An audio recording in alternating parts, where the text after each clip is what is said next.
Hi friends, అందరికీ మహాశివరాత్రి శుభాకాంక్షలు. నేను ఒక వీడియో చేద్దామని చాలా రోజుల నుంచి అనుకుంటున్నానండి. బట్ చేద్దామా వద్దా, కరెక్టైన వీడియో చేస్తే పెట్టచ్చా పెట్టకూడదా అని చాలా రోజుల నుంచి ఆలోచిస్తున్నాను. నేను ఈరోజు రెండు విషయాల గురించి మాట్లాడదాం. ఒకటి, అనలిస్టుల ముసుగులో ఈ మధ్య చాలామంది ఇంటర్వ్యూస్ ఇస్తున్నారు. లిటరల్గా వాళ్ళు ఒక పార్టీని సపోర్ట్ చేస్తున్నారు. మరి అందుకని నేను ఈ పార్టీని సపోర్ట్ చేస్తున్నాను అని చెప్పి డైరెక్ట్గా మాట్లాడటానికి భయమో లేదంటే ఏంటో అర్థం కాదు. అనలిస్ట్ అంటారు. అనలిస్ట్ అనేవాడు ఉన్న విషయాన్ని చెప్పాలి, లేదంటే ఏదైనా జరుగుతున్న దాన్ని ఇది ఇలా కాదు, ఇలా ఇది జరుగుతుంది తప్పు అని చెప్పాలి. ఇప్పుడు అనలిస్ట్కి సంబంధం లేదు కదండి. బీజేపీ, టీడీపీ, జనసేన కలుస్తారా, జగన్ బెనిఫిట్ అవుతుందా, లేకపోతే ఎవరు బెనిఫిట్ అవుతారు, ఇవన్నీ వాళ్ళకి అనవసరం కదా. పెట్టుకున్నాక అఫీషియల్ అనౌన్స్మెంట్ వచ్చాక వాళ్ళ సీట్లు, వాళ్ళ గురించి వాళ్ళు అనలైజేషన్ చేయడానికి వాళ్ళకు ఒక పరిమితి వరకు ఉంటుంది. అది ఎందుకంటే అది ఏమి ప్రజలకి ఉపయోగపడేదో లేదంటే ప్రజల్లో మార్పు తెచ్చేదో కాదు కదా. అది ఒక పార్టీ వాళ్ళు ప్రజలుగా చేద్దాం అనుకుంటున్నప్పుడు ఇద్దరు ముగ్గురు కలిసి వద్దాం అనుకుంటున్నారు, ఇండివిజువల్గా రావాలనుకుంటున్నారు. ఇది డిఫరెంట్గా జరగవచ్చు. అది వాళ్ళ పార్టీ ఇంటర్నల్ డెసిషన్. కానీ వీళ్ళు అనలిస్ట్ అనే పేర్లతో కూర్చొని, ఇప్పుడు పేర్లే తీసుకుందామండి. ఇప్పుడు కేఎస్ ప్రసాద్ అనే ఒక కొత్త డాష్, నేను ఆ పేరు అనడానికి నాకు ఇష్టం లేదు, ఈ మధ్య తెగ కూర్చుంటున్నాడు. అతను ఆంధ్ర వాళ్ళతో మాట్లాడటం అయిపోయినట్టుంది. ఇప్పుడు కొత్తగా నిన్న చక్రపాణితో తీసుకొచ్చి కూర్చోబెట్టాడు. అసలు చక్రపాణి తెలంగాణలోనే ఎక్కడున్నాడో తెలియదు. 2024 ఎలక్షన్స్ అయిపోయిన తర్వాత, మన రేవంత్ రెడ్డి గారు సీఎం అయిన తర్వాత తను ఇంటర్వ్యూలు ఇవ్వటం మొదలుపెట్టాడు. అంతకుముందు ఎక్కడున్నాడో మనకు తెలియదు. అలాంటి అతన్ని తీసుకొచ్చి ఇప్పుడు ఆంధ్ర గురించి ఆయన ఏం విశ్లేషిస్తాడండి? మీరు కావాలంటే చూడండి ఆ ఇంటర్వ్యూ. అసలు ఎలా ఉంటుందంటే, నాకు తెలియదు కానీ నేను మాట్లాడతాను అంటాడు. అక్కడ ఏం జరుగుతుందో నాకు తెలియదు అంటాడు. నేను ఎవరిని అడిగారండి మీరు అడిగితే ఆ గవర్నమెంట్కి ఫేవర్గా ఉన్న వాళ్ళని అడుగుంటారు, లేదంటే ఆ పార్టీ వాళ్ళని అడుగుంటారు. అంతేగాని న్యూట్రల్ పీపుల్ని అడుగుంటారు కదా. మీరందరూ కూర్చొని ఏం విశ్లేషిస్తున్నారు? అసలు కేఎస్ ప్రసాద్ మొన్న ఒక ఇంటర్వ్యూ చూశాను. సజ్జల రామకృష్ణారెడ్డి గారితో 5 జర్నలిస్టులు కలిసి ఇంటర్వ్యూ చేశారంట. అసలు ఒక్క క్వశ్చన్ అని ఉందండి దాంట్లో, వ్యాలిడ్ క్వశ్చన్ ఒక్క జర్నలిస్ట్ అని అడిగాడా? మళ్ళీ దానికి ఒక పొలిటికల్ స్ట్రాంగ్ అని పేరు, ఏదైనా అడగవచ్చు అని చెప్పారు కాబట్టి అడుగుతున్నాం అని వీళ్ళ ఓవర్ యాక్షన్. అసలు నాకు అర్థం కాదు. దాంట్లో విద్యా వ్యవస్థలో భారీగా మార్పులు అంటున్నారు. బాగుంది, చెప్పుకోవడానికి చాలా బాగుంది. అసలు విద్యా వ్యవస్థలో రావాల్సిన మార్పులేంటి, వీళ్ళు చేస్తుందేంటి, దాని గురించి కదా మాట్లాడాల్సిందే. ఏదో 4 బిల్డింగులు కట్టేస్తే ఇన్ఫ్రాస్ట్రక్చర్ డెవలప్ అయ్యిద్ది, కానీ విద్యా వ్యవస్థలో ఎలా మార్పు వస్తుందండి? నేను ఇంతకుముందు కూడా నాకు ఎప్పటి నుంచో ఉన్న డౌట్ అండి. అసలు గవర్నమెంట్ స్కూల్స్కి ప్రైవేట్ స్కూల్స్కి తేడా ఏంటి? అందుకు చాలామంది తల్లిదండ్రులు గవర్నమెంట్ స్కూల్స్కి పంపించడానికి సంకోచిస్తున్నారు, ప్రైవేట్ స్కూల్స్కి అందుకు పంపిస్తున్నారు అనే చిన్న మౌలిక క్వశ్చన్ మనం వేసుకుంటే, అసలు అక్కడ కదా మనకి స్టార్ట్ అవ్వాల్సింది మన అనలైజేషన్. అక్కడ మొదలవట్లా.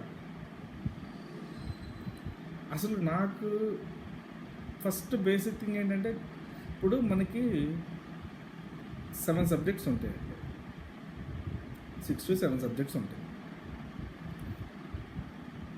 ఆ 6 to 7 సబ్జెక్ట్స్కి మనకి ఈచ్ సబ్జెక్టు ఒక టీచర్ ఉండాలి. డైలీ ప్రతి క్లాస్కి ఆ 6 to 7 సబ్జెక్ట్స్ టీచింగ్ జరగాలి.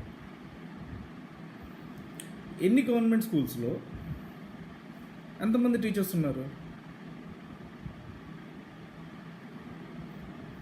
ప్లస్ ఒక్కొక్క సబ్జెక్ట్ ఒక టీచర్ ఉన్నారా? ఒకే సబ్జెక్ట్ని ఇద్దరు ముగ్గురు టీచర్లు చెప్తున్నారా?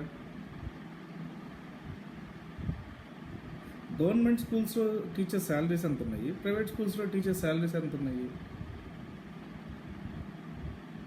కానీ అంతమంది టీచర్స్ ఇప్పుడు మా ఊరే ఉందండి. మా ఊరు ఒక ఎగ్జాంపుల్గా చెప్తున్నాను. మా ఊరు ఒక 2500 ఉన్న జనాభా ఉన్న ఒక పల్లెటూరు అండి మాది. ఒకరోజు ఎందుకో తెలుసుకుందామని, నేను ఎప్పుడు మా ఊర్లో చదువుకోలేదని, నేను ఫస్ట్ నుంచి బయటే చదువుకున్నాను. అసలు అందుకు కొంచెం ఉత్సాహంతో ఏదో చేద్దాం, అసలు ఏం జరుగుతుందో కనుక్కుందామని మా స్కూల్కి వెళ్ళాను. అయితే మొత్తం మా ఊర్లో 4 ఒక ఉర్దూ స్కూల్ ఒకటి ఉందండి, మామూలు జనరల్ స్కూల్ ఒకటి ఉంది, ఎస్సీల కోసం ఒకటి ఉంది, ఎస్టీల కోసం ఒకటి ఉంది. మొత్తం మీద కలిపినా కూడా 100 మంది పిల్లలు లేరు అన్ని స్కూల్స్లో కలిపి. 4 స్కూల్స్ 5 స్కూల్స్లో ఉన్నాయి, ఎక్కడ 100 మంది పిల్లలు కూడా లేరు. బేసికల్గా మా ఊళ్ళో పరిస్థితి ఏంటంటే, గవర్నమెంట్ స్కూల్ కంటే ప్రైవేట్ స్కూల్కి ఎందుకు పంపిస్తున్నారు? ఎందుకంటే పొద్దున్నే వెళ్తే సాయంత్రం దాకా పొలం పనుల్లో బిజీగా ఉంటారు కాబట్టి, ఇంట్లో చదువుకోవడానికి ఇబ్బంది కాబట్టి, ఎందుకంటే చెప్పేవాళ్ళు ఉంటారు. ఇప్పుడు ఫర్ ఎగ్జాంపుల్ వీళ్ళు మన గవర్నమెంట్ స్కూల్లో 4ంటికి వదిలేశారనుకోండి, 4ంటికల్లా తల్లిదండ్రులు పొలం నుంచి ఇంటికి రాలేరు కదా. సో అందుకని ప్రైవేట్ స్కూల్ అయితే సాయంత్రం 7-8ంటికి వస్తున్నాడు, పొద్దున్న 7ంటికల్లా వెళ్ళిపోతున్నాడు కాబట్టి ఇంట్లో ఉన్న గొడవ చేయకుండా, లేదంటే ఏదో బయట తిరగకుండా ఉంటాడని చెప్పి ప్రైవేట్ స్కూల్కి పంపిస్తున్నారు. అయితే మనకు నోరాగదు కదండి. నేను వెళ్ళి మా హెడ్ మాస్టర్ గారు ఉంటే, అప్పుడు ఎవరో ఉన్నారు, అని అడిగా, సార్ అసలు ఇన్ని స్కూల్స్ ఉన్నాయి కదా, ప్రతి స్కూల్కి మళ్ళీ బిల్డింగ్ కట్టాలని ఉంటారు, మళ్ళీ మిగతా 3 స్కూల్స్లో కలిపి ఒక్కొక్క టీచరే ఉన్నారు. ఈ మెయిన్ మా ఊర్లో 8th క్లాస్ వరకు ఉన్నట్టుందండి, 7th 8th క్లాస్ వరకు. మొత్తం మీద 8th క్లాస్ వరకు ఉన్న స్కూల్లో 4-5 టీచర్స్ ఉన్నారండి. నేను అడిగాను, మీ 4-5 టీచర్స్ ఉన్నారండి, ఎన్ని సబ్జెక్టులు చెప్తారు మీరు? అసలు ఎలా కవర్ చేస్తున్నారు అని అడిగా. నేను అడిగితే, ఏం చేస్తారు సార్, గవర్నమెంట్ పాలసీ అట్లా ఉంది అన్నాడు.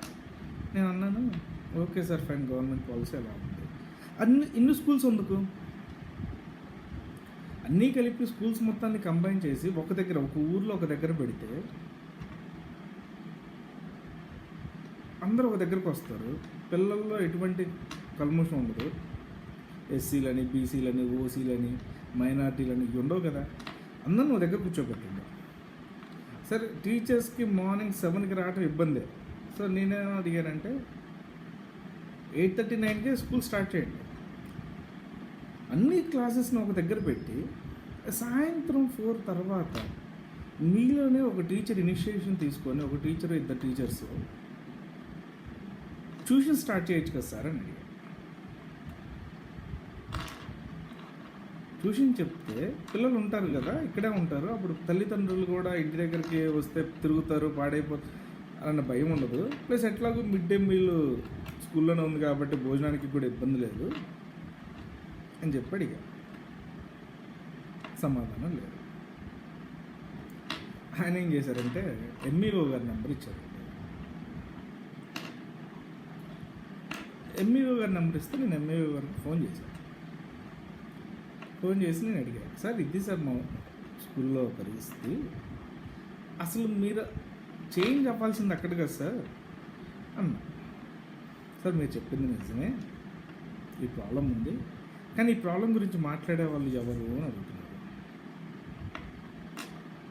ఎలా మాట్లాడాలి?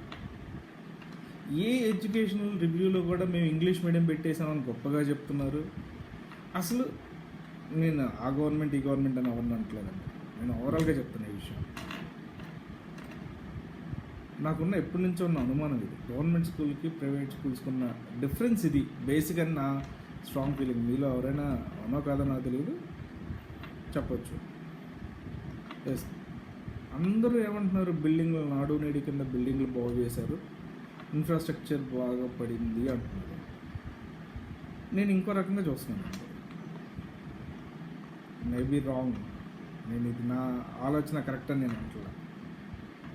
ఈ చదువు అనే డిస్కషన్ కూడా నేను ముందుకు తీసుకుంటున్నానంటే ఇప్పుడు నిన్న కేఎస్ ప్రసాద్ది, సజ్జల రామకృష్ణారెడ్డిది ఎవరితో మాట్లాడినా కూడా ఆంధ్రప్రదేశ్లో అసలు ఒక రెవల్యూషన్ వచ్చేసింది, దేశంలోనే ఒక నాంది పలికారు జగన్మోహన్ రెడ్డి గారు. అసలు ఆయన చేసిన రిఫార్మ్స్ ఎడ్యుకేషన్ సిస్టంలో ఎవరూ చేయలేదని మాట్లాడుతున్నారు. సో దాని గురించి, ఎందుకంటే మా స్కూల్లో నేను అడిగి ఇప్పుడు 3-4 years అయిపోతుందండి, అప్పటికి ఇప్పటికి పెద్ద డిఫరెన్స్ లేదు. ఆ రోజు ఎలా ఉంది, ఈరోజు అదే సిచ్యువేషన్ ఉంది మా ఊరు. అయితే బిల్డింగ్లు కొంచెం రంగులు వేశారు, కొంచెం నీట్గా చేశారు. నేనేమంటున్నానంటే అసలు పిల్లల్ని ఎస్సీ ఎస్టీ స్కూల్స్ కింద, మైనారిటీ స్కూల్స్ కింద ఎందుకు డివైడ్ చేస్తున్నారు? ఒక ఊరు అన్నాక ఒక స్కూల్ పెడితే ఆ స్కూల్లోకి అందరు పిల్లలు రావాలి కదా. ఎస్సీలు రావాలి, ఎస్టీలు రావాలి, బీసీలు రావాలి, ఓసీలు రావాలి, మైనారిటీలు రావాలి. ఎందుకు డివైడ్ చేస్తున్నారు అసలు ఎస్సీ ఎస్టీ స్కూల్స్ అని? అసలు గురుకులాలనే ఇప్పుడు చాలా ఫేమస్గా మాట్లాడుతున్నారు. నేనేమన్నా అంటే గురుకులాల ప్లేస్లో ఉన్న హై స్కూల్నే, మా ప్రతి ఊర్లో ఉన్న స్కూల్నే డెవలప్ చేసి morning 8 to evening 7 study hours కూడా ఆ స్కూల్లోనే పెడితే హ్యాపీగా నైట్ ఇంటికి వచ్చేస్తారు కదండి. ఇంటికాడ తల్లిదండ్రుల దగ్గర నుంచి చదువుకుంటారు కదా. ఎందుకంటే ఈ రోజున్న సిచ్యువేషన్లో కరెక్ట్గా చదువుకుంటే morning 7 to evening 7 is very much time. ఎందుకంటే పిల్లల్లో వాళ్ళ షార్ప్నెస్ పెరిగింది. వాళ్ళకున్న షార్ప్నెస్ని మనం ఇంకొంచెం ముందుకు తీసుకెళ్ళాలంటే వాళ్ళకి ఆ రకమైన సహాయం మనం చేయాలి. స్కూల్స్లో బోర్డ్స్ మారిస్తేనో, వైట్ బోర్డ్, ఇంతకుముందు చాక్పీస్ బోర్డు తీసేసి ఎలక్ట్రిక్ బోర్డు పెడితేనో, లేదంటే ప్రొజెక్టర్లు పెట్టి ఇచ్చేస్తే ఇది కాదు కదండి. బేసిక్ థింగ్ ఏంటి, ఫస్ట్ ఎన్ని సబ్జెక్ట్స్ ఉన్నాయో అన్ని సబ్జెక్ట్స్ డైలీ జరగాలి. ఈచ్ సబ్జెక్ట్కి ఈచ్ స్పెషలైజేషన్ టీచర్ ఉండాలి. అన్ఎంప్లాయ్మెంట్ అంటున్నారు. అన్ఎంప్లాయ్మెంట్ కూడా క్లియర్ చేయొచ్చండి. ఇట్లా ఇప్పుడు మీరు ఇచ్చే 3,000 4,000 ఇప్పుడు కొత్తగా వచ్చే వాళ్ళు నిరుద్యోగ వృత్తి ఇస్తామంటున్నారు కదా. లేదు టీచర్స్, మన టీచర్స్ అంటే మేధావులు కదండి. సరే, వాళ్ళు వీళ్ళకంటగా మేము ఉన్నాం ఆ టైం దాకా, ఎందుకంటే వాళ్ళు ఎట్లా ఊర్లో ఉండేవాళ్ళు కాదు కదా.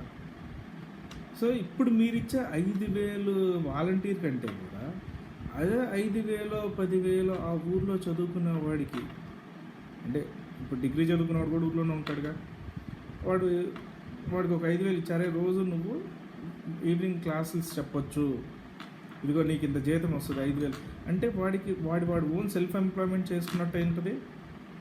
గవర్నమెంట్ కూడా ఫ్రీగా ఇచ్చినట్టు ఉంటుందిగా. ప్లస్ వాడి కింద ఇంకో 10 మంది పిల్లలు రెడీ అవుతారుగా. అసలు ఎన్ని గవర్నమెంట్ స్కూల్స్లో పీటీ నడుస్తుందో చెప్పండి నాకు.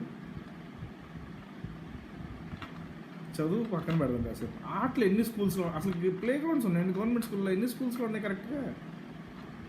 ఇంకా మళ్ళీ మాట్లాడితే ఈ ఏసీ రూముల్లో కూర్చొని రివ్యూలు చేసేసాం అది అంటారు. సార్, నా హంబుల్ రిక్వెస్ట్, రివ్యూ చేసేటప్పుడైనా రివ్యూ జరగాల్సింది అసలు ఎంతమంది పిల్లలు ఉన్నారు ఆ ఊరిలో. ఇప్పుడు మా ఊర్లో దగ్గరగా 4 స్కూల్ బస్సులు వస్తాయండి. దగ్గర 150 నుంచి 150 మంది పిల్లలు ప్రైవేట్ స్కూల్స్కి వెళ్ళి చదువుకుంటున్నారు. ఫస్ట్ గవర్నమెంట్ ఆ 150 మందిలో మినిమం 60-70 మందిని మీరు గవర్నమెంట్ స్కూల్కి పంపించడానికి మనం ఎటువంటి చర్యలు తీసుకుంటున్నాం? అమ్మ ఒళ్ళు ఇస్తున్నాం 15,000. ఇప్పుడు 2 పిల్లలు ఉంటే ఒక 15,000 ఇస్తే ఎట్లా సరిపోదు కదా.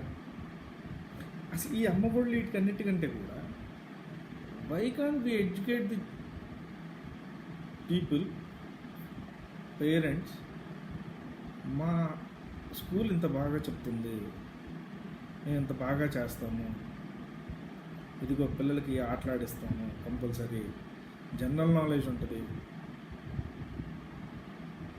ఈ విషయాల మీద పిల్లల్ని ఎడ్యుకేట్ చేసి, పేరెంట్స్ని ఎడ్యుకేట్ చేసి అసలు ఎందుకు పిల్లల్ని గవర్నమెంట్ స్కూల్స్కి టర్న్ చేయడానికి ట్రై చేయట్లేదు?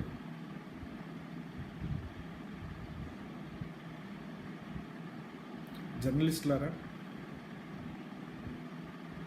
ఏదో జరిగిపోయిందని మాట్లాడుతున్నారు కదా. కాబట్టి బిల్డింగ్లు కడితే అదొక కాంట్రాక్టర్ కదా. ఇవాళ మనందరికీ తెలుసు 5% మినిమం గవర్నమెంట్ డిపార్ట్మెంట్లో 5% అసలు డ్యామ్ షూర్ ఇవ్వాల్సిందే, ఎమ్మెల్యేలకు ఇవ్వాల్సిందే, అందరికీ డబ్బులు ఇవ్వాల్సిందే ఒక వర్క్ వస్తే. సో అది మీ జేబులు నింపుకోవడానికి మీరు ఈ ప్రోగ్రామ్ తీసుకున్నారంటే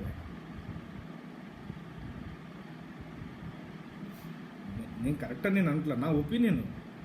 అదే టీచర్స్ మీద ఇంకొకరి మీద పెడితే కాంట్రాక్టర్లకు డబ్బులు రావుగా. అలా అందుకని చెప్పి మీరు ఈ వర్కుల మీద వీటి మీద పెడితే మళ్ళీ ఎవ్రీ ఇయర్ దాని మెయింటెనెన్స్ అని ఎంతో కొంత మళ్ళీ వర్కులు చేస్తారు కదా. అది కంటిన్యూషన్ ప్రాసెస్ కదా వర్క్ అనేది. అందుకని చెప్పి చేస్తున్నారేమో నా ఫీలింగ్. సో ఇప్పటికైనా ఎవరైనా సరే, ఇటు కేఎస్ ప్రసాదా, తెలుగుపల్లిరావా, లేకపోతే జర్నలిస్ట్ సాయియా, ఇప్పుడు కొత్తగా వైఎన్ఆరా, ప్రేమానా, ఎవరైనా సరే I'm open for the debate. ఏం చేంజ్ వచ్చింది ఒక గవర్నమెంట్ స్కూల్లో? ఏం చేంజ్ అయింది? చేంజ్ అవ్వాల్సింది ఎక్కడ అనే పాయింట్ మీద మీరు ఓపెన్గా ఉంటే డిస్కస్ చేయడానికి పెట్టండి డిబేట్. ఎస్, అసలు ఒక స్కూల్లో ఎంతమంది టీచర్స్ ఉండాలి? అసలు 5 స్కూల్స్ 6 స్కూల్స్ ఉంది ఒక ఊర్లో, మొత్తం కలిపి ఒకే దగ్గర ఒక కంబైన్డ్ ఇంటిగ్రేటెడ్ స్కూల్ ఎందుకు పెట్టట్లేదు? Morning 7 to evening 7 school run చేయడానికి వస్తున్న ప్రాబ్లం ఏంటి?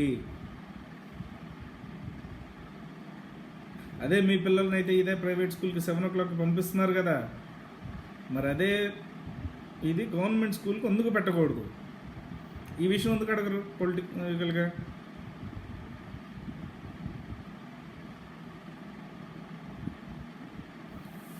కానీ డాకా మాత్రం బాగా చేస్తున్నారు.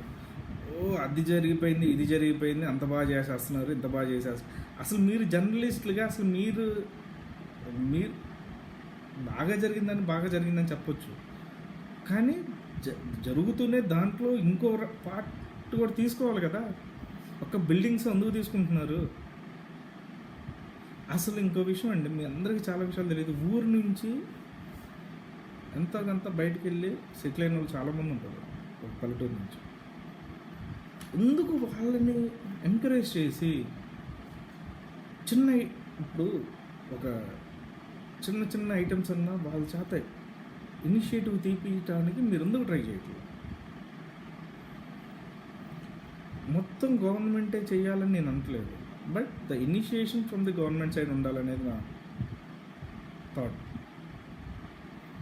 గవర్నమెంట్ సైడ్ నుంచి ఇనిషియేషన్ ఉంటే దట్ విల్ మేక్ ఈజీ ఎవరైనా వచ్చి పార్టిసిపేట్ చేయడానికి. అసలు ముందు మన గవర్నమెంట్ ఆఫీసుల్లో అసలు కూర్చున్న వాళ్ళు ప్రతి ఒక్కళ్ళు మేమే రాజులం, పై నుంచి కింద దాకా ఎవరి సీట్లో వాళ్ళు రాజులోనే ఫీల్ అవుతున్నారు తప్పితే మనం ఈ సీట్లో కూర్చున్నందుకు మనం ఏం చేయగలం అనే విషయం మాత్రం ఎవరూ ఆలోచించట్లేదు. నేను పొలిటికల్ లీడర్స్ని ఎక్కడా తప్పు పట్టండి ఈ విషయాల్లో, ఎందుకంటే వాళ్ళకు ఉండొచ్చు ఇది చేయాలి అది చేయాలని, ఎందుకంటే వాళ్ళు గ్రౌండ్ లెవెల్లో తిరుగుతున్నప్పుడు వాళ్ళకి తెలుస్తుంది. కానీ బ్యూరోక్రాట్స్ ఆ రివ్యూ జరిగేటప్పుడు ఆ రివ్యూలో మనం ఏ పాయింట్స్ డిస్కస్ చేయాలి అనేది వాళ్ళు కదా ఇన్సిస్ట్ చేయాల్సిందే.